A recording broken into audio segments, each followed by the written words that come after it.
Keep our green theme going here. We've all been told we should try and cut the fat out of our diets, but did you know that some of those same fats that could clog your arteries can also clog your drains, and that could lead to expensive repairs? Plus, it's just bad for the environment. Here now to tell us more about how to keep the fog out of your drain, right, the fats, oil, and grease, is Harry Kenyon, Management Services Administrator from the Norfolk Department of Utilities. Harry, thanks for coming. Carrie. Good to see you again. Yes. So, we mentioned, we know these things are bad for our bodies and we try to get them out of our diet. But, how many times do people kind of cook something and then instantly they just wash that pan and it all goes down the drain? Yeah, grease is a big problem for our drains. You want to make sure that our wastewater stays in the wastewater system. It doesn't create overflows. So keeping grease out of the drains, because the grease will block it up. It'll congeal in the drains and then cause backups. So sometimes people have backups in their house, sometimes they have a backup in the street, and that creates pollution. So the whole idea is to keep wastewater in the wastewater system and keep fats, oils, and grease out of the drainage system. So there's a lot of things that people can do at home in order to do that. First off is make sure that you're separating your fats, oils, and grease. Don't pour them down the drain. Put them into a can. Make sure that you put it in the refrigerator, let it congeal, and then put it in the trash.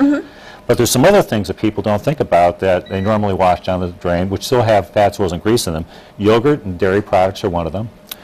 Cake batter, that's another one. People add oil and, of course, the flour and such. It congeals in the drains and causes big problems. If you don't have children that lick the bowl clean, That's some of that right. batter That's can go right. down the drain after you put it in the pan. These are kind of neat, these little cans, because a lot of folks, Harry, they will think the idea of a can of grease sitting around in the kitchen, they'll say, ooh, that's kind of unattractive, I don't want to do that. But I mean, you're telling people you can just slap a lid on it, put it in either the back of the refrigerator or even just, it'll solidify at room temperature eventually, won't it? That's right. You just want to let it cool and then dispose of it in the trash. And for cooking, a lot of people think about their butter dishes and their plates. Wipe it off with a paper towel. Take the paper towel and throw it in the trash, and that keeps the other greases out of the drain system as well. Okay, now why did you bring this?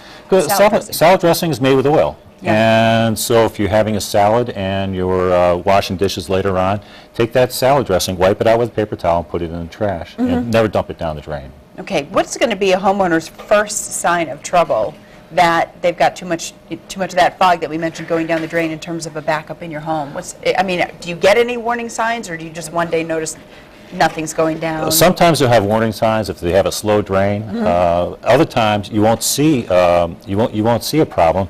You may see it in the neighbors. Your neighbors might see the problem, because if there's a backup that backs up that clogs up the wastewater system, it could back up into somebody else's home. Oh, right. So you want to make sure that the wastewater goes where it's supposed to go and not into somebody's house or out into the street. Want your neighbor knocking on your door saying, hey, we got a problem over in our yard. Where can people go to get more tips about how they can, kind of just be a little more aware of some of the things that you said today? Well, the Planning District Commission has a great website. It's fatfreedrains.com. They can go there, and there's plenty of information and tips on what homeowners can do in order to keep fats, oils, and grease out of the drainage system. All right, and if you want more ideas about how to go green, you can always read the blog at www.hrgreenblog.com for the Hampton Roads Planning District Commission as well. Harry, thanks so much for coming on. Thank you, Carrie. Good advice. Wouldn't have thought about the cake mix there.